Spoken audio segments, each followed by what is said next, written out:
শুভ সকাল সবাইকে আমন্ত্রণ জানাচ্ছি মেরিল মিল্ক সোপবার রাঙা সকাল অনুষ্ঠানে। দিনটি ভালো কাটুক এই শুভকামনা জানিয়ে রাঙা সকালের আয়োজন শুরু করছি। সঙ্গে আছি আমি লাবণ্য এবং আছি আমি মাসুক। শুভ সকাল আমার তরফ থেকেও। প্রিয় দর্শক, প্রথম ঘন্টায় আমরা অতিথি আলাপন করব এবং দ্বিতীয় ঘন্টায় আমরা গান শুনবো, কিন্তু তার আগে চলে যাচ্ছি লাবণ্যর কাছে। লাবণ্য, শুভ সকাল। শুভ সকাল। কেমন আছো? আমি ভালো আছি, তুমি কেমন আছো? আমিও ভালো আছি এবং আজকে কেন যেন একটু বেশি ভালো লাগছে, কারণ শৈশবের সেই জায়গাগুলো একটু বেশি মনে পড়বে আজকে। আচ্ছা, কারণ এমন একজন লোক আছেন যিনি শিশু সাহিত্য নিয়ে কাজ করে। চলো, কে আছেন দর্শককে জানাই। চলো। প্রিয় দর্শক, আমাদের আজকে রাঙা সকালের অতিথি শিশু সাহিত্যিক আহমেদ রিয়াজ। চলুন তাকে স্বাগত জানাই। শুভ সকাল। শুভ সকাল। কেমন আছেন? ভালো। খুব ভালো লাগছে আপনাকে আমাদের মাঝে পেয়ে, এবং পুরোটা সময় জুড়ে আপনার কর্ম, আপনার জীবন সবকিছু মিলে আমরা শুনতে চাই। অনেক ধন্যবাদ। আমরা একদমই আপনার শৈশব থেকে শুনতে চাই। যে মানুষটা আসলে শিশু সাহিত্য নিয়ে লেখে, সেই মানুষের শৈশবটা আমার মনে হয় যে নানা নাটকীয়তা, নানা বর্ণাঢ্য ঘটনা, অনেক কিছুর মধ্যে দিয়ে গেছে। আপনার ঢাকার মিরপুরে জন্ম। হ্যাঁ। কেমন ছিল সে সময় শৈশব?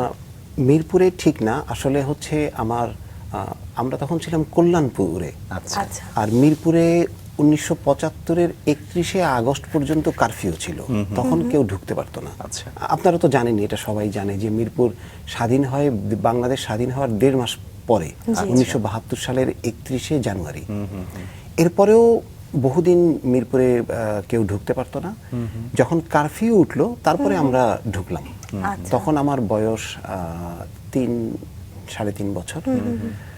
তো ওই স্মৃতিটুকু খেয়াল নেই, কিন্তু ওই সময়টার সঙ্গে আস্তে আস্তে আসলে অভ্যস্ত হয়ে গেলাম মিরপুরের জায়গা। এবং এখন মিরপুর যতখানি সমতল দেখা যায়, তখন মিরপুর এতখানি সমতল ছিল না, উঁচু নিচু।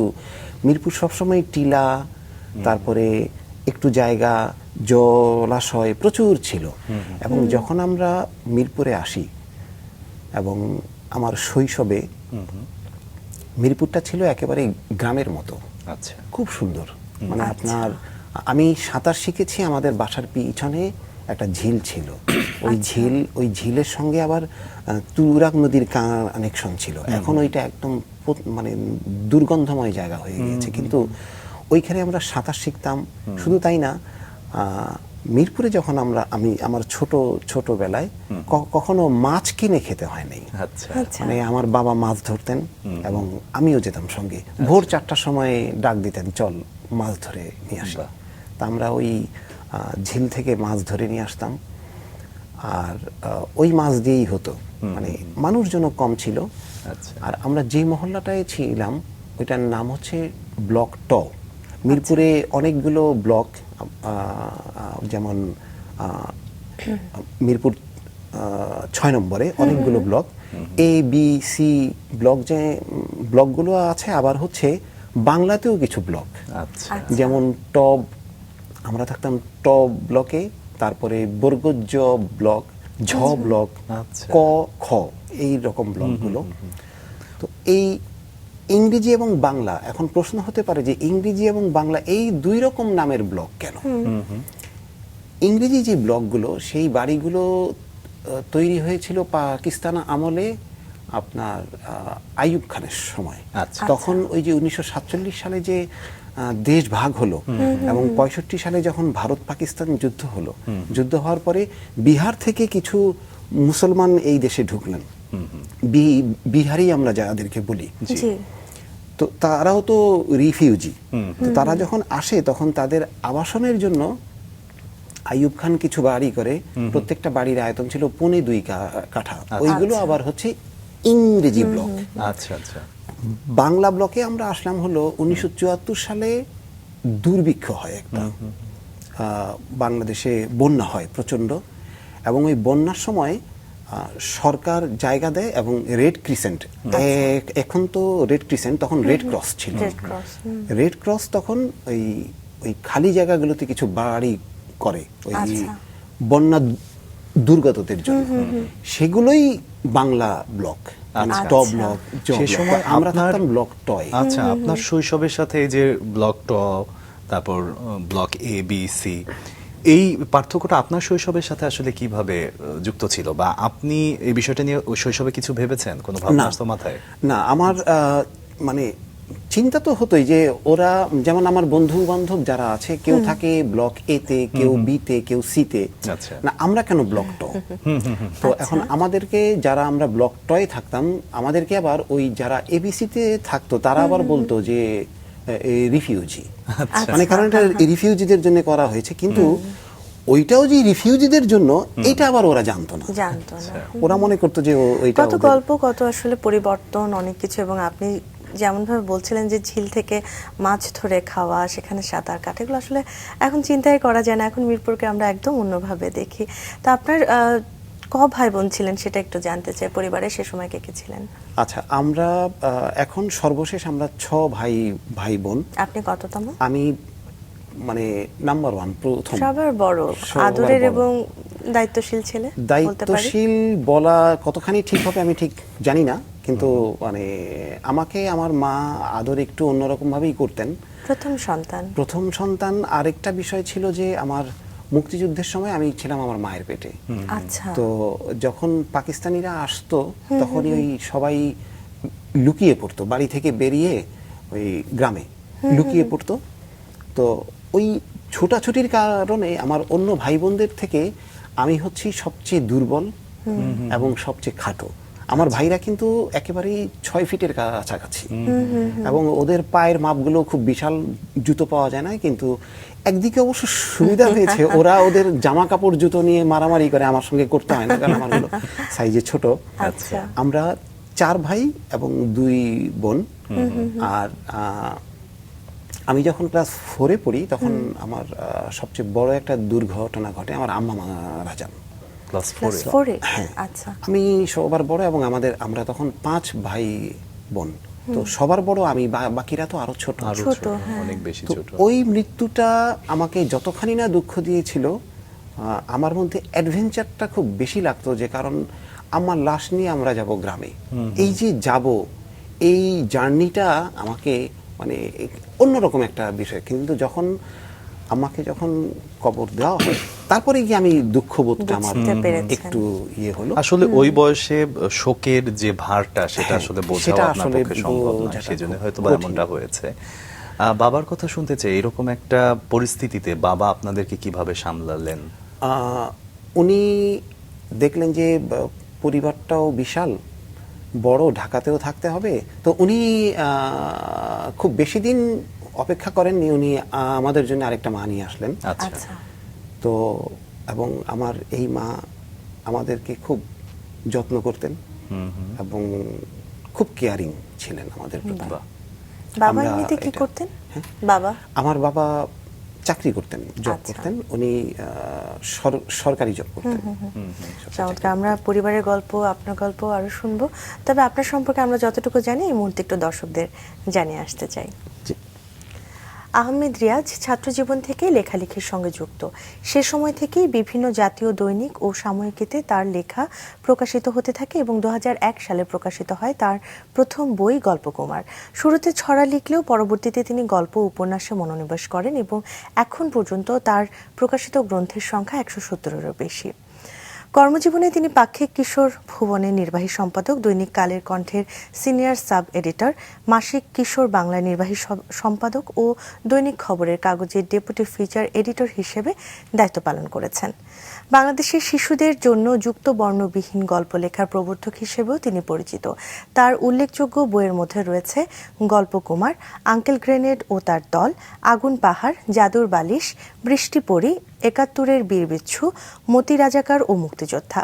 সাহিত্যকর্মের জন্য তিনি বাংলাদেশ শিশু একাডেমি, অগ্রণী ব্যাংক শিশু সাহিত্য পুরস্কার, ইউনিসেফের মিনা মিডিয়া অ্যাওয়ার্ড 4 বার, এম নুরুল কাদের শিশু সাহিত্য পুরস্কার, আবু হাসান শাহীন শিশু সাহিত্য পুরস্কার, মোহাম্মদ নাসিরউদ্দিন সাহিত্য পুরস্কার সহ বিভিন্ন সম্মাননা অর্জন করেছেন।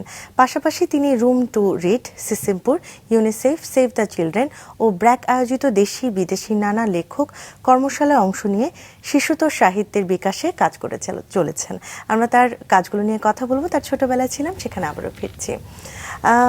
অনেক কাজ করেছেন, সেগুলো নিয়ে আমরা কথা বলবো।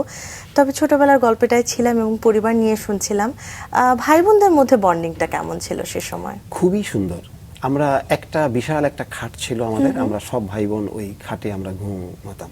বন্ডিং মানে এখন আসলে হয় কি, ভাই বোন বেশি থাকলে বন্ডিংটা আমার মনে হয় বেশিই থাকে। আচ্ছা। কারণ একজনের পিছনে ঠিক একজনের পিছনে আরেকজন, একজনের পিছনে আরেকজন, বয়সের পার্থক্যটা থাকে কম, যে কারণে বন্ডিংটা খুব ভালো, সবাই বন্ধুর মতো হয়। হ্যাঁ, একেবারেই। আপনি এমনি কেমন ছিলেন, মানে শান্ত স্বভাবের, বা ছোটবেলা থেকে কি ধরনের কোনো দুষ্টামি করতেন কিনা, বা কোনো গল্প আছে কিনা, সেগুলো যদি আমরা একটু জানতে পারি। আমার মায়ের কথা তো আমার অল্প একটু খেয়াল আছে। তো উনি আমাকে বলতেন যে যতগুলো মানে ভাই বোন ছিল সবচেয়ে শান্ত নাকি ছিলাম আমি। কোথাও রাখলে চুপচাপ বসে থাকতাম, কিন্তু আমার সেটা মনে হয় না। যে আমার ভেতরে একটা অন্যরকম অ্যাডভেঞ্চারাস একটা বিষয় কাজ করে সব সময়। তো তবে মায়ের কথা এইরকমই যে আমি খুব শান্তশিষ্ট, যেটা হয় না আর কি সাধারণত। তো এই ছিল। আর আরেকটা বিষয় ছিল, আমাকে প্রায় সময় খুব নক করে, সেটা হচ্ছে আমি তো দুর্বল ছিলাম, আমার পুষ্টি ছিল কম। তো এই সময়ের মতো এত ডিম পাওয়া যেত না তখন। তো ঘরে ঘরে হাঁস মুরগি পালতো, তো ডিম পারতো। আর আমরা ভাই বোন ছিলাম অনেক, সবাইকে একটা করে ডিম দেওয়া যায় না, সম্ভব না। দুপুরে যখন ভাত রান্না হতো, একটা মুরগির ডিম মা ওই ভাতের ইয়েতে দিয়ে ফেলতেন, দিয়ে ডিমটা যখন সেদ্ধ হয়ে যেত উনি ডিমটা নিতেন, নিয়ে ছিলে আমাকে দিয়ে বলতেন, যা খাটের নিচে গিয়ে খা। মানে অন্য তার তো আরো সন্তানরা আছে, তারা দেখলে। কিন্তু আমি যেহেতু সবার চেয়ে দুর্বল এবং স্বাস্থ্য কম ছিল, যে কারণে আমার প্রতি যত্নটা একটু অন্যরকম ছিল। আবার এভাবেও বলা যেতে পারে যে মা আপনাকে হয়তো একটু বেশি ভালোবাসতেন। আমি এটা আসলে মানে ওই দিকে চিন্তা করতে চাই না, কারণ হলো একটা মা বাবার কাছে তার সব সন্তানই আসলে এক সমান। আমিও তো এখন বা আমিও দেখি, আমিও বুঝি যে আসলে দুটো তিনটা যাই থাকুক, সবার প্রতি ভালোবাসা একরকমই থাকলেও অনেক সময় দেখা যায় যে ভালোবাসার ধরনটা ভিন্ন হয়ে যায়। যে তোমার কি দরকার, তোমার কি দরকার, এভাবে একটা আলাদা করে কিন্তু ভালোবাসার প্রকাশটা হয়। আপনার এই যে লেখালেখির যে আজ এত বড় একটা জার্নি, সেটাকে কোনোভাবে ছোটবেলায় বুঝতে পারছিলেন, বা কোনো প্রভাব কারো ছিল? না, এটা আমি বুঝতে পারিনি। আমার ছোটবেলায় এই প্রভাবটা কোনোভাবেই ছিল না। আমি ছোটবেলায় কোনোদিনও আমার না, আমাকে আমার মধ্যে কখনো লেখক হব এই ভাবনাটাই আমার মধ্যে ছিল না। তবে আমার কাছে বই পড়তে খুব ভালো লাগতো। কাদের বই পড়তেন? আমি আমার প্রথম পড়া বাইরের বই, এবং তখন তার আগে আরেকটু কথা বলে নেই ছোটবেলার বইয়ের কথা। এখন যে পাঠ্য বইগুলো, এই পাঠ্য বইগুলোতে দিকে আমি যখন দেখি, তাকাই, তখন মনে হয় এই পাঠ্য বইগুলো একেবারেই একটা ফ্রেমের মধ্যে, এর মধ্যে কোনো কিছু নাই। কিন্তু আমরা ছোটবেলায় সবুজ সাথী নামে একটা বই ছিল, আমি যখন ক্লাস স্কুলে ভর্তি হই, সবুজ সাথী নামক বই ছিল, প্রচুর গল্প, প্রচুর ছড়া, অনেক মজার মজার বিষয় ছিল। কিন্তু এখনকার বইগুলো মনে হচ্ছে আরোপিত, যে ওদেরকে আমরা এই করতে চাই, বইগুলো ওই দিকে ডাইভার্ট করা। কিন্তু তখন সেটা ছিল না। আর আমি স্কুলে যখন ভর্তি হই, আমি ক্লাস 1-এ ভর্তি হইনি, আমি 1-এ পড়িনি, একেবারে ক্লাস 2-এ আমি ভর্তি পরীক্ষা দিতে গিয়েছিলাম। ভর্তি পরীক্ষা খুব ভালো হওয়াতে একেবারে ক্লাস 2-এ নিয়ে ফেলছে। আর ওই বইগুলোতেই প্রচুর পরিমাণে গল্প থাকতো। এমনিতে বাইরের বই তখন আমাদেরকে পড়তে দেওয়া হতো না, গার্জিয়ানদের একটা নিষেধ ছিল, আউট বই পড়া যাবে না। আমি আউট বই পড়তাম, বাইরের বই পড়তাম। আমাদের পাশের বাসায় একজন থাকতেন, তারা মানে আমার স্কুলে এক ক্লাস সিনিয়র ছিলেন। তাদের বাসায় আবার গল্পের বই পড়ার রীতি ছিল, প্রচলন ছিল, ছোটদের ম্যাগাজিন থাকতো, বই থাকতো। তো মাঝে মাঝে আমি ওই বাসায় যেতাম। আমার প্রথম পড়া বাইরের বই হচ্ছে আবদার রশিদের লেখা। আবদার রশিদ বাংলাদেশের অন্যতম একজন প্রধানতম মানে শক্তিশালী শিশু সাহিত্যিক, কিন্তু আমরা অনেকে তার নাম জানি না। তার লেখা এত অসম্ভব মানে ভালো, চমৎকার। আবদার রশিদের একটা অনুবাদ বই, গ্রিক ও ট্রয়ের উপাখ্যান। এটা মানে ইলিয়াড এবং হোমারের যে অডিসি, ওইটাকে উনি শিশুদের মতো করে, ছোটদের মতো করে অসাধারণভাবে লিখেছেন। মানে আমার যে মিথের প্রতি যে ভালোবাসা, যে টান, এটা আসলে ওই বইটা থেকেই হয়েছে। অসম্ভব সুন্দর একটা বই। এমনিতে স্টুডেন্ট হিসেবে কেমন ছিলেন স্কুলের পড়াশোনায়? এটা কখনো ভালো কখনো খারাপ। আমি যখন ক্লাস 2 থেকে 3-তে উঠি তখন আমার রোল হয় 5। বাসার সামনে, আমাদের বাসার সামনে একটা মুদি দোকান ছিল। আমার আব্বাই চাকরি করার পরে ওই দোকান চালাতেন। তো আমার মনে আছে, আমার রেজাল্ট যখন 5 হলো, রোল নাম্বার 5 হলো, বাবা ওই সন্ধ্যায় দোকানে আমাকে বসিয়ে বললেন, তো যা খেতে মন চায় খা। এবং মানে খুব উনি অন্যরকম বিষয় ছিলেন। কিন্তু আমি আসলে ওই সাফল্যটা ধরে রাখতে পারিনি। মানে ওই লেখাপড়ায় যে একেবারে একাগ্রচিত্ত হওয়াটা, ওইটা আমার ধাঁচে নাই, ছিল না কখনো। আপনি যে সময়টার কথা বলছেন সেই সময়টায় আসলে কোমলমতি একটা শিশু হিসেবে দেখা যায় অনেক পজিটিভ বিষয় এবং অনেক নেগেটিভ বিষয় মনের মধ্যে খুব শক্তভাবে একটা বাসা বেঁধে নেয়। আবার দেখা যায় যে অনেক শিক্ষক আছে যার শাসনটাকে ওই সময় বোঝাও যায় না, ভালোবাসাটাকে ওইভাবে আবিষ্কার করা যায় না। ওই সময় কি এমন কোনো শিক্ষক পেয়েছিলেন যাকে খুব ভালো লেগেছিল বা যাকে খুব ভয় লাগতো? যে কোনোটাই হতে পারে। হ্যাঁ, ভয় লাগার মতো শিক্ষক ছিলেন আমাদের ধর্ম শিক্ষক মকবুল স্যার। মানে উনি একটু এদিক ওদিক হলেই মানে লাঠি সপাং সপাং চলতো। এবং মোটামুটি প্রায় সব শিক্ষকের হাতেই লাঠি সোটা থাকতো। আর লাঠি সোটা না থাকলে চট থাবড় তো ছিলই, যেটা এখন কল্পনারও বাইরে। একদমই। আর প্রিয় শিক্ষক ছিলেন, প্রিয় শিক্ষকদের অনেকেই ছিলেন। কিন্তু আসলে আমরা যখন পথ চলি তখন যেই পথটা খুব ভালো, ওই পথের কথা মনে থাকে না, কিন্তু যেই পথে আমরা হোঁচট খাই ওই পথটার কথাই মনে থাকে। যে কারণে যে শিক্ষকরা আসলে খুব বেশি মারদাঙ্গা টাইপের ছিলেন, তাদের কথাই মনে পড়ে বেশি। আপনি তেমনি মিরপুর বাংলা স্কুলে? জি, আমার স্কুল হচ্ছে মিরপুর বাংলা, এখন তো নাম বদলেছে, Mirpur Bangla school and college. তখন মিরপুর বাংলা উচ্চ বিদ্যালয় ছিল, এবং মিরপুর লিখতো ময় দীর্ঘিকার দিয়ে। সেখান থেকে আপনার এসএসসি? জি, আমার এসএসসি ওই স্কুল থেকেই। এবং পুরো মিরপুরে তখন উঁচু বিল্ডিং, মানে 3 তলা বিল্ডিং একটাই ছিল। আচ্ছা, মিরপুর বাংলা স্কুল। তখন ওইটাকে সবাই 3 তলা স্কুলই বলতো। আপনার শৈশব, আপনার স্কুল সবকিছু মিলিয়ে শুনছিলাম আমরা। আপনার কলেজ সম্পর্কে একটু শুনি। খুব সম্ভবত তেজগাঁ কলেজে আপনার পড়াশোনা। আচ্ছা, কলেজ জীবন যদিও অনেক ছোট, কিন্তু হয় না যে শুধু সময়ের প্রেক্ষিতে সবকিছু বিচার করা যায় না, ছোট সময়ও অনেক অর্থবহ হতে পারে। সেখানে আপনি এমন কিছু বন্ধু পেয়েছেন যেটা এখনো আপনার স্মৃতির মণিকোঠায় আছে, সেই গল্পটা একটু জানতে চাইবো। আসলে কলেজ, আপনি ঠিকই মানে বললেন যে কলেজ জীবনটা ছোট, কিন্তু এই ছোট কলেজ জীবনটাই আসলে আমার পুরো জীবনটাকেই পাল্টে দিয়েছে। আমার বন্ধু, আচ্ছা, আমার এক বন্ধু, আমি তেজগাঁও কলেজে পড়তাম, ও সরকারি বিজ্ঞান কলেজ থেকে আসছে তেজগাঁও কলেজে। আচ্ছা, ওর নাম হচ্ছে প্রশান্ত রায়। ও তারও আগে থেকে 3-4 বছর আগ থেকে ও লেখালেখি করে, ছড়া লেখে। ও লেখা জাতীয় দৈনিকগুলোতে ছাপা হয়। তো একদিন আমি দুষ্টমি করে কলেজের ব্ল্যাকবোর্ডে একটা ছড়া লিখলাম। তখন ওইটাই কি মনে হলো লিখলাম। লেখার পরে প্রশান্ত আমাকে, না ওটা মনে নেই। আচ্ছা আচ্ছা।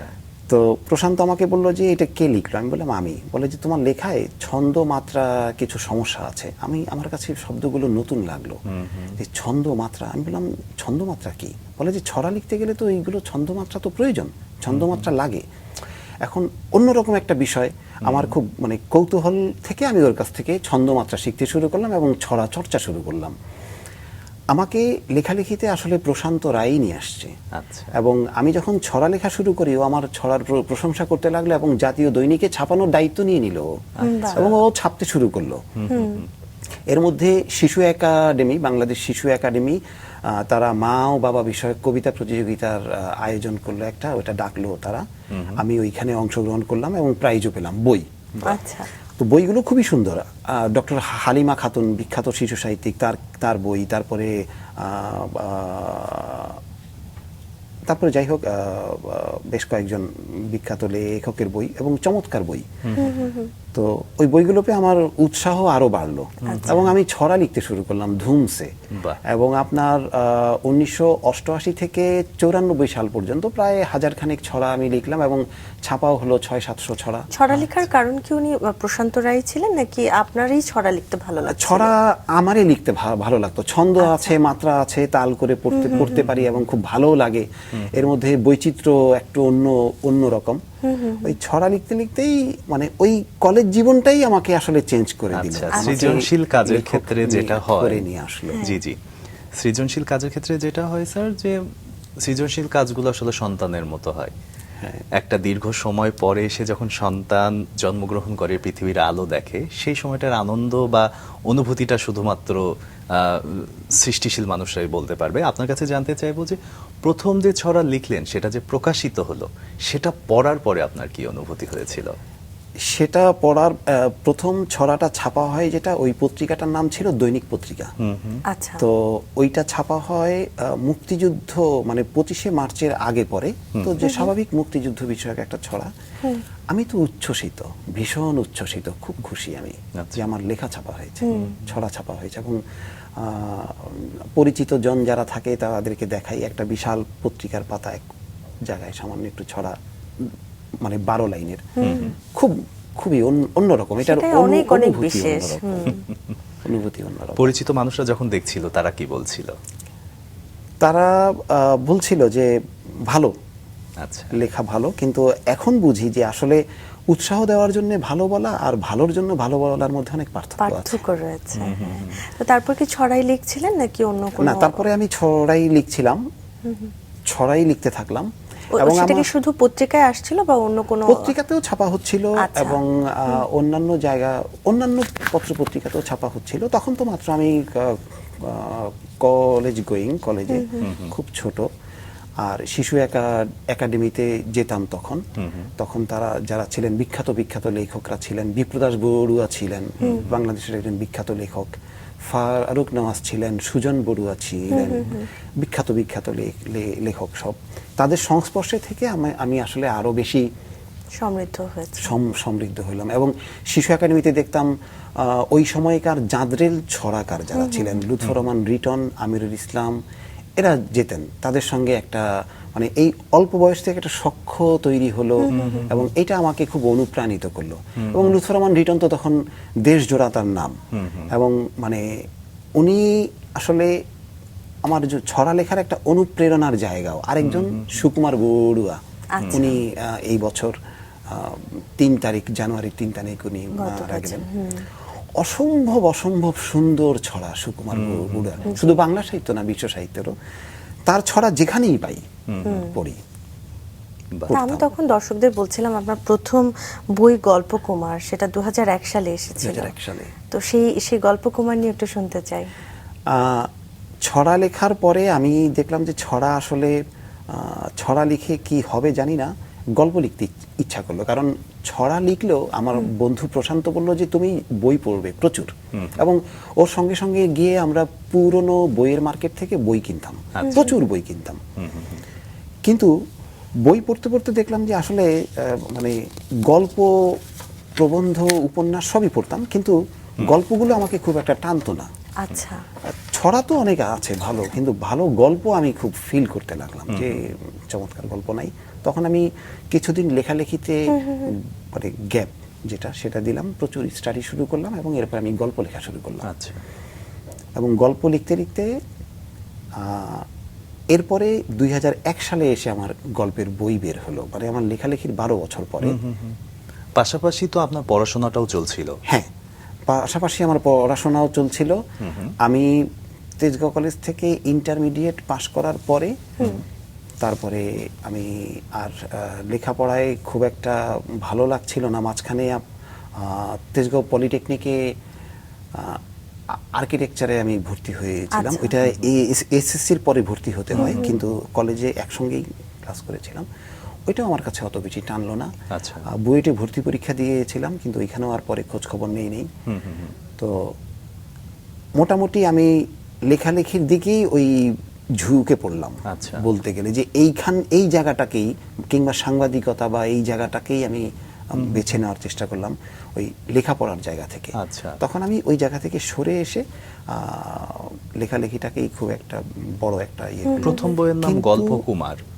অনার্স করিনি, আমি পাস কোর্স তখন ছিল 2 বছরের, আমি পাস কোর্স করেছিলাম। আচ্ছা, যেমনটা বলছিলাম স্যার যে প্রথম বইয়ের নাম গল্পকুমার, নামটা রাখার কারণ কি? এটার কোনো হিস্ট্রি আছে কিনা? এটার হিস্ট্রি হচ্ছে আমার একটা চরিত্র আছে গল্পকুমার, সে গল্প বলতো।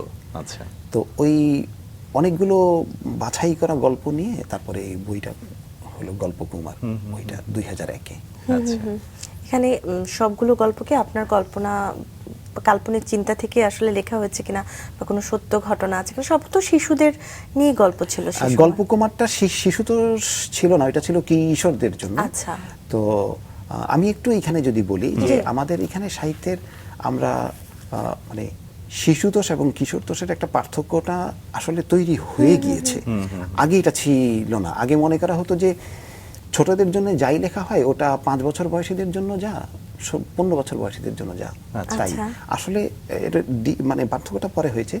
তো গল্পকুমার যখন আমার বইটা হয় তখনও এই পার্থক্যটা ছিল না, তখন এটা শিশুদের জন্যই ছিল। শিশুদের জন্য বলতে আমরা কি কিশোরদের সাহিত্যই বুঝতাম, বুঝি আসলে। শিশুদের জন্য আপনি যুক্তবর্ণবিহীন ছড়া গল্প লিখেছেন, এই চিন্তাটা কিভাবে আসলো যে যুক্তবর্ণ শিশুদের জন্য একটু উচ্চারণ করা কঠিন হবে? মানে আপনার ভাবনাটা শুনতে চাই। এটা আমার প্রথম বই বের হয় 2001-এ, আর এই চিন্তাটা আসে 2013 সালে।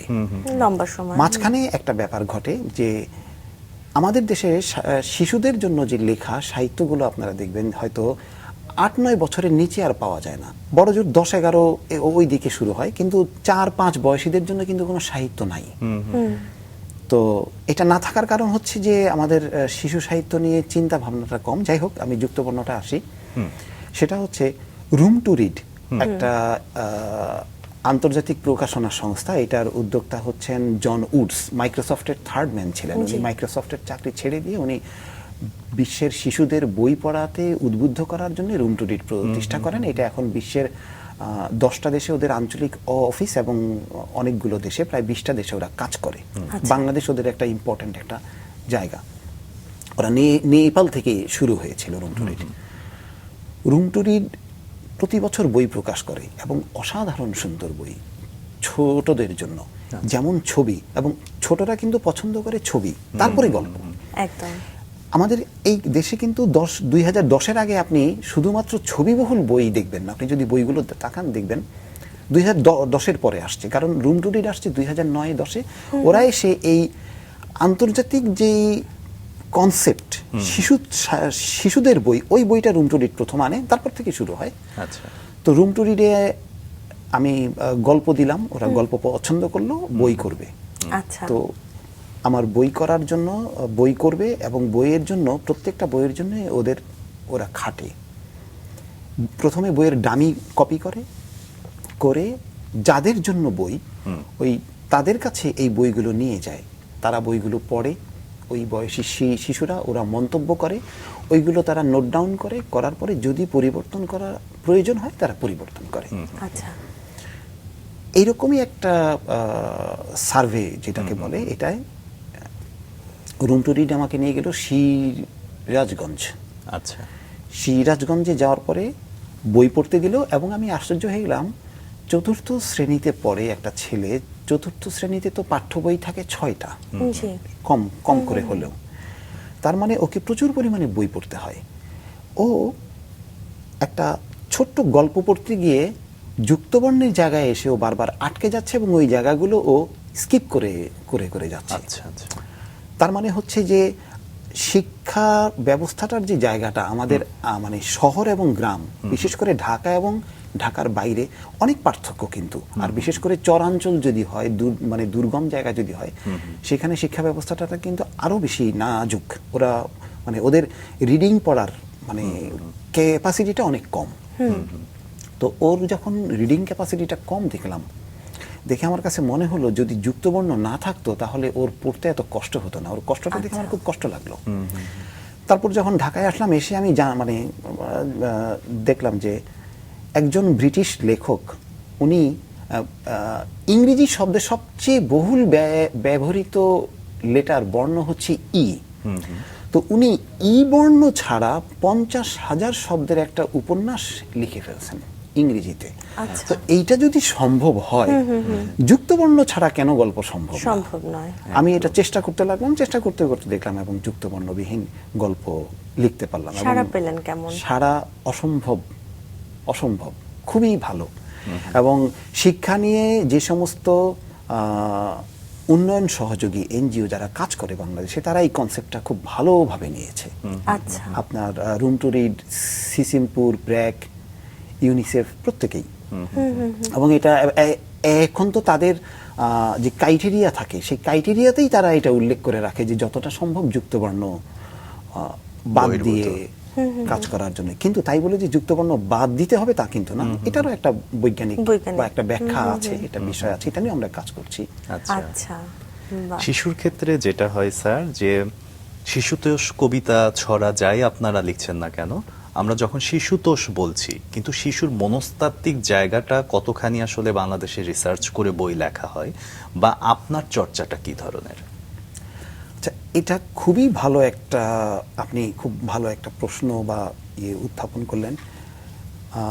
উন্নত দেশগুলোতে একটা শিশুতোষ বইতে, আমি যেমন এই বইটার কথাই বলি, বইটার নাম হচ্ছে ঝগড়াটে জুতো, এটা আমার গত বছরের বই। আচ্ছা, নামটা কিন্তু নেগেটিভ, ঝগড়াটে জুতো, কিন্তু বইটা যখন পড়া হবে তখন কিন্তু একটা পজিটিভ একটা ব্যাপার আসবে। উন্নত দেশগুলোতে একটা শিশুতোষ বইতে 3 জন মানুষের সরাসরি অংশগ্রহণ থাকে। প্রথম হচ্ছেন লেখক, দ্বিতীয় হচ্ছেন সম্পাদক, আর তৃতীয় হচ্ছেন শিশু মনস্তাত্ত্বিক একজন থাকেন। আর ইয়ে তো থাকেন, যিনি ছবি আঁকেন, আর্টিস্ট, মানে 4 জন। তো শিশু মনস্তাত্ত্বটা কেন থাকে? এটা কোন বয়সী শিশুদের জন্য বই? একটা শিশু সাহিত্যের কিন্তু একটা বিষয় থাকে, কারণ বড়রা কিন্তু আর বড় হয় না। আমরা যখন 20-22 বছর হয়ে যায় তখন কিন্তু আমাদের এক ড্রেসই হয়ে যায়, একটা পোশাকই হয়ে যায়, পোশাক ক্ষণে ক্ষণে কিন্তু বড় হয় না। কিন্তু যখন শিশু থাকে, শিশুরা কিন্তু 1-2 মাসেই তাদের মানে মানসিক পরিবর্তনটা যেমন হয়, শারীরিক পরিবর্তনটা হয়। সে কারণে শিশু সাহিত্যটাও কিন্তু 5 বছর বা 6 বছর বা 7 বছর বয়সী শিশুর জন্য যে সাহিত্য, 10 বছর বয়সী শিশুর জন্য কিন্তু আবার অন্য সাহিত্য। আবার 8 বছর বয়সী শিশুর জন্য যে সাহিত্য, 4 বছর বয়সী শিশুর জন্য কিন্তু সেই সাহিত্য না। তো এই মনস্তত্ত্বটা বুঝে শিশু সাহিত্য করাটা প্রয়োজন। এবং বাংলাদেশে ওই রুম টু রিড এবং সিসিমপুর আসার আগে এই মনস্তাত্ত্বিক জায়গা থেকে চিন্তা করে শিশু সাহিত্যটা করা হতো না। কিন্তু সিসিমপুরও প্রচুর পরিমাণে কাজ করেছে বয়স ভিত্তিক কাজ নিয়ে, আপনারা জানেন ওদের চরিত্র অনেকগুলো আছে। তো এই ব্যাপারটা কিন্তু হওয়া উচিত আমার কাছে মনে হয় যে শিশুদের যদি আমরা বই পড়ুয়া হিসেবে তৈরি করতে চাই, তাহলে 4-5 বছর বয়স থেকেই, 3 বছর বয়স থেকে ওদের হাতে যদি আমরা বই দিতে পারি এবং ওদের মতো করে, ওদের প্রিয়, ওদের যেটা ভালো লাগে ওই রকম বই যদি দিতে পারি, তাহলে আমরা পাঠক পাবো। আপনার কথা শুনে আর একটা কথা আমাদের মাথায় এলো, সেটা হচ্ছে আপনি বলছিলেন যে আমরা পাঠক পাবো, কিন্তু বর্তমানে সোশ্যাল মিডিয়ার যুগে যেটা দেখা যায়, বই নিয়ে পড়াটা, লাবণ্যর সাথে আমি একটা সময় গল্প করছিলাম বিষয়টা নিয়ে, বই নিয়ে পড়াটা শিশুদের জন্য কেমন যেন দূর থেকে দূরের বিষয় হয়ে যাচ্ছে।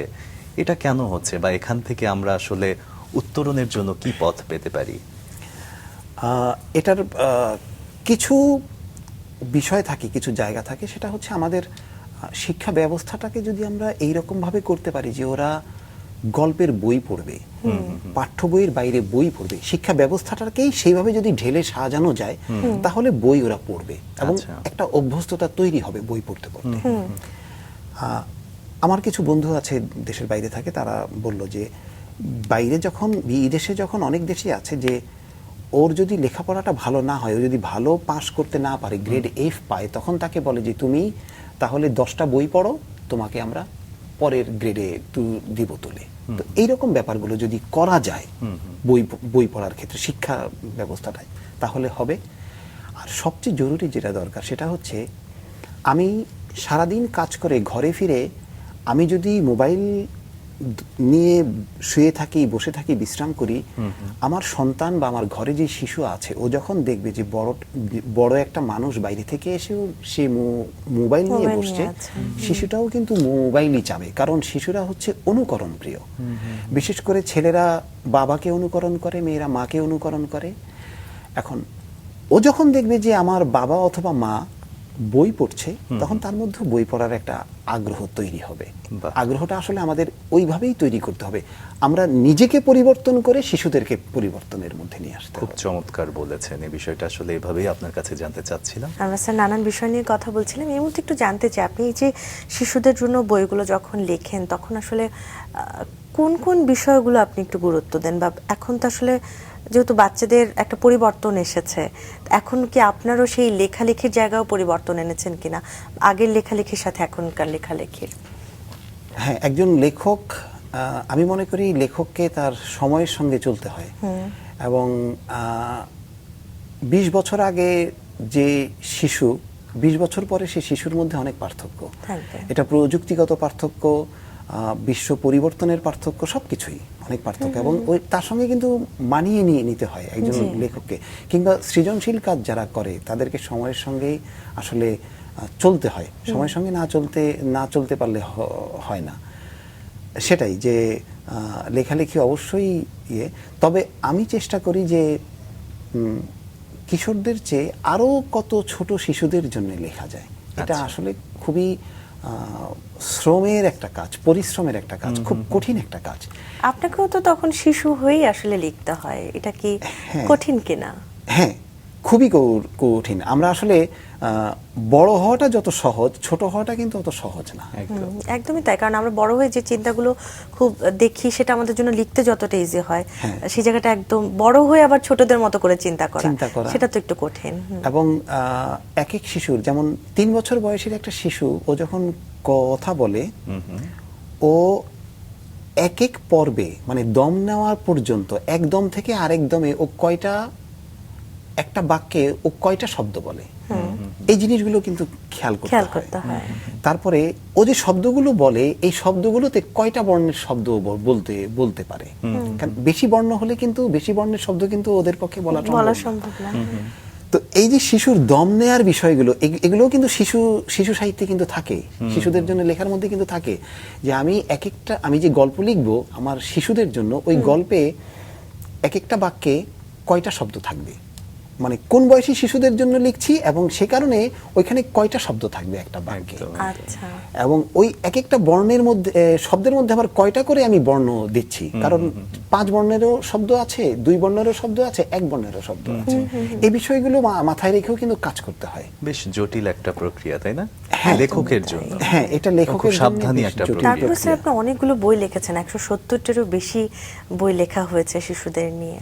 হ্যাঁ, 170টি হচ্ছে আপনার প্রকাশিত, কিন্তু অপ্রকাশিত কাজ চলছে, আরো কিছু বই আছে। হ্যাঁ স্যার, কিছু বই যেহেতু দেখতে পাচ্ছি, আমার মনে একটু এগুলো নিয়ে একটু কথা বলতে চাই।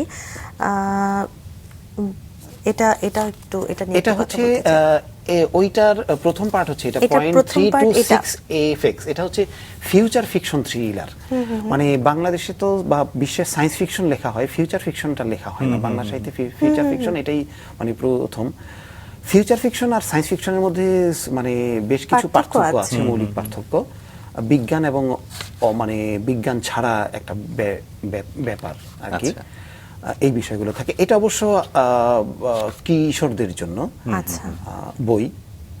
প্রচ্ছদগুলো আসলে একটা জরুরি বিষয় শিশুদের জন্য, কারণ বই দেখতে ভালো লাগলে তখন মনে হয় যে না, এই বইটা আমি একটু পড়বো। ভেতরে কি আছে সেটা তো পড়ে হয়তো বুঝতে পারবে। এটার দ্বিতীয় পার্টটা। এটা দ্বিতীয় পার্টটা। আচ্ছা, বাহ।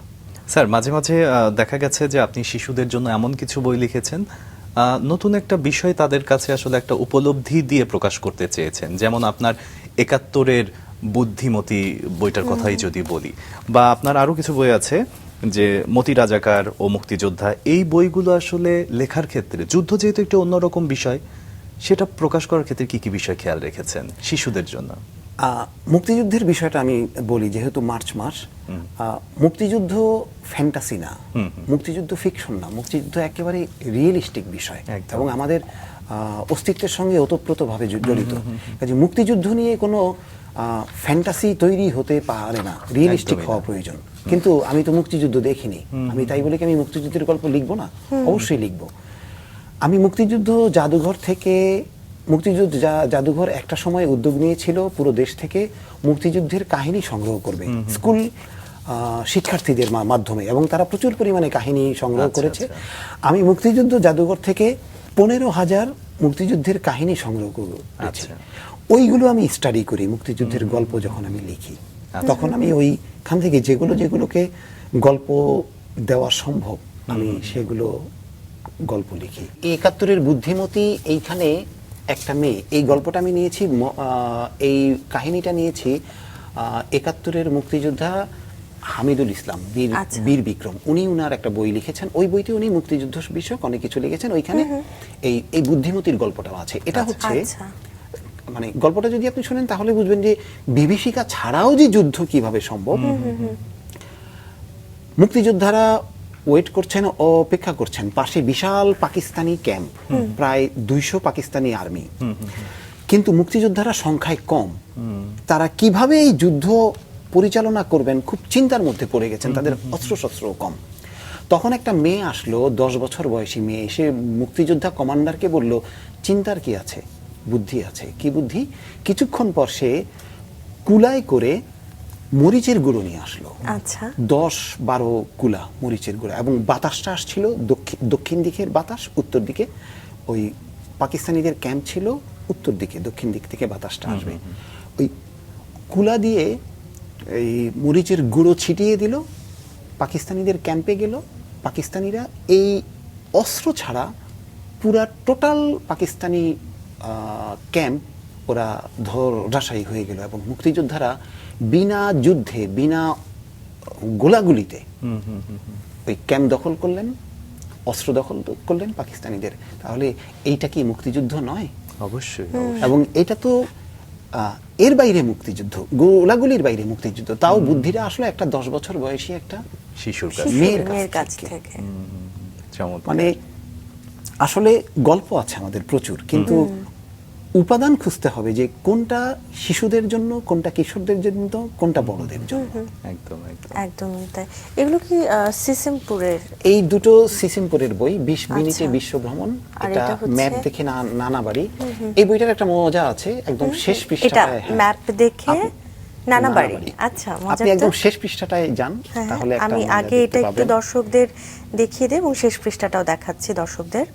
একটা ম্যাপ দেয়া আছে। আচ্ছা, মানে ও যে আমরা তো ম্যাপ ইউজ করি, শিশুরা যাতে মানে সবসময় ডিভাইস যে খারাপ তা তো না। এটা হচ্ছে ম্যাপটা, এই ম্যাপ দেখে নানা বাড়ি যাবে। ভালো আসলে, কারণ আমরা এখন প্রতিনিয়তই গুগল ম্যাপ বা ম্যাপের উপরই নির্ভরশীল হয়ে গেছি, রাস্তাঘাট থেকে সবকিছুই আসলে দেখি। তো এটাও ওরা দেখে চর্চা যে হ্যাঁ, শিশুদের জন্য আসলে যখন যেটা উপযোগী সেটা, মানে প্রযুক্তির ভালো ব্যবহার গুলোকেও নিয়ে আসা দরকার। প্রযুক্তিকে তো মানে আমরা এড়িয়ে যেতে পারবো না, শিশুদেরও সম্ভব না, কিন্তু এটাকে সাথে নিয়ে আমাদের ভালোভাবে কিভাবে পজিটিভলি কাজে লাগানো যায়। এই টুকটুকি আর ইকরি আমার খুব ফেভারিট ক্যারেক্টার। এখানে আরো এটাও বিশ্ব ভ্রমণ না, এটা 20 মিনিটে। এটা হালুমার ওর নাম হচ্ছে, এটা তো সিসিমপুরেরই বই। হ্যাঁ, এটা সিসিমপুর থেকেই। এবং মজার বিষয় হচ্ছে সিসিমপুর কিন্তু বন্ধ হয়ে গিয়েছে, ইউএসএআইডি বন্ধ, সিসিমপুর বন্ধ। এটা সিসিমপুরের সর্বশেষ, খোকা মিয়াটা না? হ্যাঁ, এটা সিসিমপুরের সর্বশেষ বই। এটা সিসিমপুরের সর্বশেষ বইটা। আচ্ছা, সর্বশেষ 5টা বই বের হয়, 20 মিনিটে বিশ্ব ভ্রমণ। এটা হচ্ছে শেফার্ডের মামা। আচ্ছা, মানে কিশোরদের জন্য একটা এটা হচ্ছে রুম টু রিডের বই। এটা রুম টু রিডের বই। রুম টু রিডের বই। এটার বয়স, এটা হচ্ছে 4-5 বছর বয়সীদের জন্য বই। আচ্ছা আচ্ছা। এটাতে কি বিষয় বলা আছে? বা এটা একটা গল্প। আচ্ছা, সকালবেলা চড়ুই ছানা এলো, কিচিরমিচির গান গাইলো। বাচ্চাদের জন্য, বাচ্চাদের শিশুদের বই হলেও এগুলো সব বয়সী মানুষেরই কিন্তু আসলে পছন্দের হয়, ভালো লাগে। আর এটা হচ্ছে রূপকথা, আমি অনুবাদ করেছি, আমার কিছু কাজ করব, সেই কাজের একটা অংশ এটা হচ্ছে এশিয়ার কিছু উল্লেখযোগ্য রূপকথা, এবং ছবিগুলো খুব সুন্দর ছবি আছে। আর এটা নিয়ে একটা মজার কথা বলতে চাই, বেনু হারু গেল শহরে, এটা রুম টু রিডের বই। কোভিড-19 যখন আসলো 2021 সালে 20 সালে রুম টু রিডের আয়োজনে একটা আন্তর্জাতিক ওয়ার্কশপ হয়। 10টা দেশের 20 জন লেখক, বাংলাদেশ থেকে 2 জন লেখক, আমি এবং বিনয় বর্মন, এবং আরো 9টা দেশের আরো 9 দুগুণে 18 জন লেখক, 20 জন লেখক এই কর্মশালায় অংশ নেয়। রুম টু রিডের টার্গেট ছিল 20টা গ্রাফিক নোভেল বের করবে কোভিড নিয়ে, এবং আশ্চর্যজনক বিষয় হলো পৃথিবীর আর কোনো দেশ গ্রাফিক নভেল বের করতে পারে নাই শুধু বাংলাদেশ ছাড়া। আর কেউই এই কাজটা করতে পারেনি, এটা আসলে আমরা করতে পেরেছি। এবং আমি যে সে কারণেই বলি যে অনেকে হয়তো বলে যে আমাদের শিশু সাহিত্য আর নাই, দুর্বল। আমি এটা অসম্ভব প্রোটেস্ট করি। আমাদের শিশু সাহিত্যের মতো শক্তিমান সাহিত্য পৃথিবীতে খুব কমই আছে। সত্যিই তাই। আসলে আপনার লেখাগুলোও আমাদেরকে বা আপনার ভাবনাগুলো আমাদেরকে সেভাবেই ভাবাচ্ছে। সাংবাদিকতা এবং সাহিত্য দুটো জায়গাতেই আসলে আপনার পদচারণা, দুটো জায়গার সমন্বয়টা আপনি কিভাবে করেন? সমন্বয়ের মধ্যেই আমি আসলে ছিলাম। সাংবাদিকতা বলতে যেটা বোঝায়, আমি আসলে এরকম ফুল টাইম সাংবাদিক ছিলাম না। আমি ছিলাম সম্পাদনার জায়গায়, এবং আমি সম্পাদনাও করতাম ছোটদের পাতাগুলো বিভিন্ন পত্রিকায়। যেমন কালের কণ্ঠে ছোটদের যে পাতা ছিল, এটা আমার কাজের সঙ্গেই সম্পৃক্ত। তারপরে খবরের কাগজে যেটা, সেটাও আমার ছোটদের কাজের সঙ্গে সম্পৃক্ত। এবং যে দুটো পত্রিকায় আমি নির্বাহী সম্পাদনা করতাম, ওই দুটো পত্রিকাও শিশু কিশোরদের জন্য পত্রিকা ছিল। কাজেই মানে আপনি সবসময় শিশুদের এর বাইরে আসলে আমি যাওয়ার চেষ্টা করেছিলাম, কিন্তু আমি যেতে পারিনি। কেন পারিনি? আমার কেন জানি মনে হয় আমি এই জায়গাটায় আটকে গিয়েছি।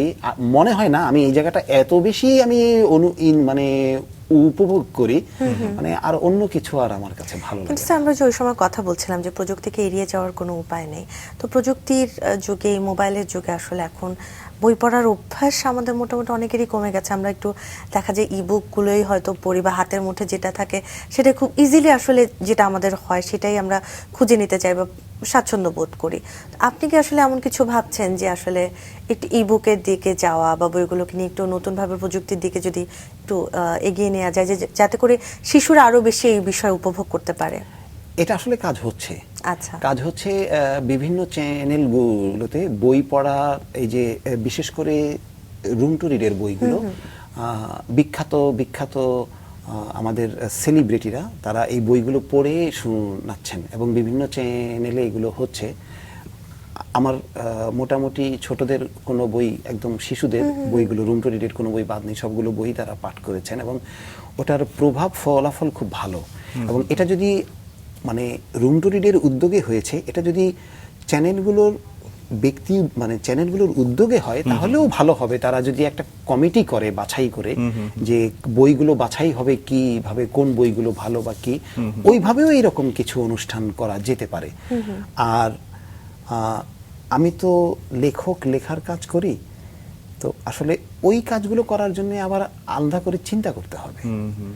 তো আমি আসলে আমার কাছে মনে হয় যে আমরা একজন মানুষ যদি অনেকগুলো কাজের চিন্তা করি, তাহলে কোনো কাজই ভালো মতো হয় না। সত্যি জ্যাকব শিয়াল যেমন সব বিষয়ে মাস্টার, কিন্তু কোনো বিষয়ে অভিজ্ঞ না, সেই রকমই বিষয়টা।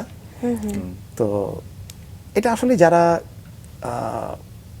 ভিজুয়াল নিয়ে কাজ করেন, তারা যদি কাজ করেন, তাহলে আমি যতটুকু চিন্তা করে কাজ করতে পারবো, আমার থেকেও তারা আরো অনেক ভালো করে কাজ করতে পারবেন। তাহলে একসাথে হয়ে একসঙ্গে একটা ভালো কাজ করা সম্ভব। তবে আসার কথা যেটা, লাবণ্য, বর্তমান সময়ে কিন্তু অডিও বুকও হচ্ছে, এবং যেগুলো কিন্তু অনেক মানুষ শুনছে, সেটা আসলে তার উপভোগ করছে জন্যই শুনছে। এই বিষয়টাও কিন্তু দারুণ একটা ব্যাপার। স্যার, আপনার ক্ষেত্রে যেটা দেখা গেছে যে আপনি আপনার অভিজ্ঞতাকে সবসময় শানিত করার চেষ্টা করেছেন। কোভিড-19 সময় যদি আমরা চিন্তা করি, আন্তর্জাতিক গল্প লেখা কর্মশালায় আপনি অংশগ্রহণও করেছেন। সেখান থেকে নতুন করে কিছু শিখলেন, বা নতুন কোনো দিগন্ত উন্মোচন হলো ভাবনার? সেটা শিখলাম যে গ্রাফিক নভেল এটা কি, এটা আমি হাতে কলমে আমি শিখলাম। তখন যারা গ্রাফিক নভেলের নিয়ে কাজ করেন, গবেষণা করেন, তারা আমাকে হাতে কলমে গ্রাফিক নভেলটা দেখিয়ে দিয়েছেন, যেটার পরিণতি বেনু হারু গেল শহরে। এটা দুটো ভাষায় হয়েছে, বাংলা এবং ইংরেজিতে। আগে এটা হয়েছে ইংরেজিতে, বাংলা হয়েছে পরে। মানে এটা পুরো রুমটুরির যে সমস্ত দেশে কাজ করে বিশ্বের বাকি 16-17টা দেশে বইটা গিয়েছে। মানে ওদের সঙ্গে কাজ করলে একটা সুবিধা, আমাদের লেখাগুলো পৃথিবীর বিভিন্ন ভাষায় যায়। হয়তো আমি নিজেও জানি না যে কোন কোন ভাষায় বইগুলো গিয়েছে। তারা হয়তো 37টা ভাষায় তারা কাজ করে। তো অনেকগুলো ভাষাতে আমাদের সাহিত্য বিনিময় হচ্ছে। এবং খুব সম্প্রতি চীনের সঙ্গে আমার চীন দূতাবাস থেকে একটা যোগাযোগ হয়েছিল, তাদের সঙ্গেও আমরা শিশু সাহিত্য বিনিময় নিয়ে আমরা কাজ করব। একজন লেখকের চিন্তা ভাবনাটা আরেকটু আবিষ্কার করতে চাই। আপনি তো দীর্ঘদিন আসলে লেখালেখি করছেন এবং একটি বিষয় নিয়ে আসলে কাজ করছেন খুব বেশি, সেটা হলো শিশু তো একদম বিষয়গুলো নিয়ে কাজ করছেন। কখনো কোনো কঠিন সময় এসেছে, মনে হয়েছে যে না লেখা আসছে না বা একটু একটা বিরতি দেওয়া প্রয়োজন, এরকম কি কখনো হয়েছে? এটা প্রায় হয়। এটা হচ্ছে লেখক ব্লক, রাইটার্স ব্লক একটা বিষয় থাকে। অনেক সময় লেখকরা লিখতে পারেন না, চাইলেও লিখতে পারেন না। আপনি খুব সুন্দর প্রশ্ন করছেন। আমি গতকালকেই এই জায়গা থেকে বেরিয়ে এসেছি। ভারতের একটা পত্রিকায় একটা গল্প চেয়েছে আমার কাছে, শিকার গল্প। আমি বোধহয় 1 মাস ধরে ওই গল্পটা নিয়ে মানে পড়া এবং লেখা, আমি লেখার আগে কোনো বিষয় লেখার আগে প্রচুর পরিমাণে স্টাডি করি, আমার করতে হয়। আমি গতকালকে গিয়ে সেটা আমি গল্পটা শেষ করতে পেরেছি অনেক লম্বা সময়। এবং আমি এই কয়েকটা দিন আমার মধ্যে যে অস্থিরতা ছিল, আমার মানে আমি যেই মানে খুব কঠিন পরিস্থিতি পার করে আসছি, এটা হয়, এটা প্রায় হয়। আচ্ছা, আমরা আমাদের আয়োজনের জি স্যার, আমরা আয়োজনের একদম শেষ দিকে চলে এসেছি। একটি প্রশ্ন করতে চাই আমি, সেটা হচ্ছে যখন বিভিন্ন কবিতা আবৃত্তির কম্পিটিশন দেখা হয়, দেখা যায় যে শিশুতোষ কবিতার অভাব, বা নাচের ক্ষেত্রেও দেখা যায় যে শিশুরা যে পারফর্ম করছে সেখানে হয়তোবা শিশুদের গান আছে কিছু, যা তৈরি হয়েছে তা তৈরি হয়েছে, এখন একটু কম।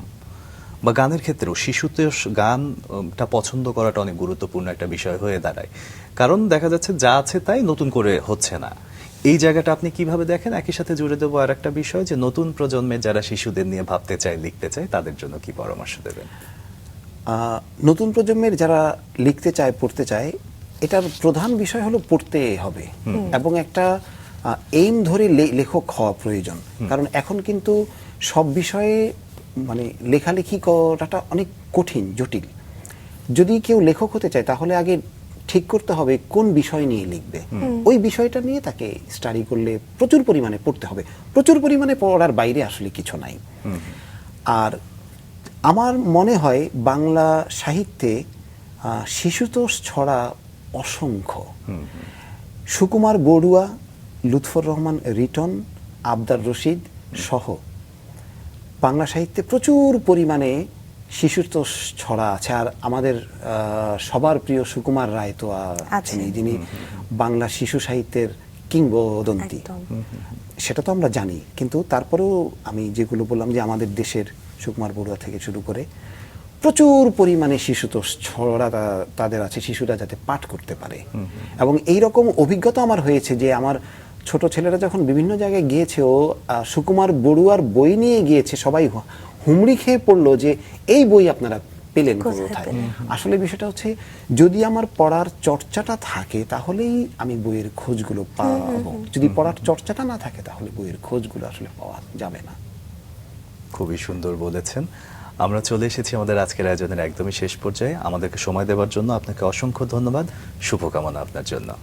আপনাদেরকেও ধন্যবাদ আমাকে বলার জন্য।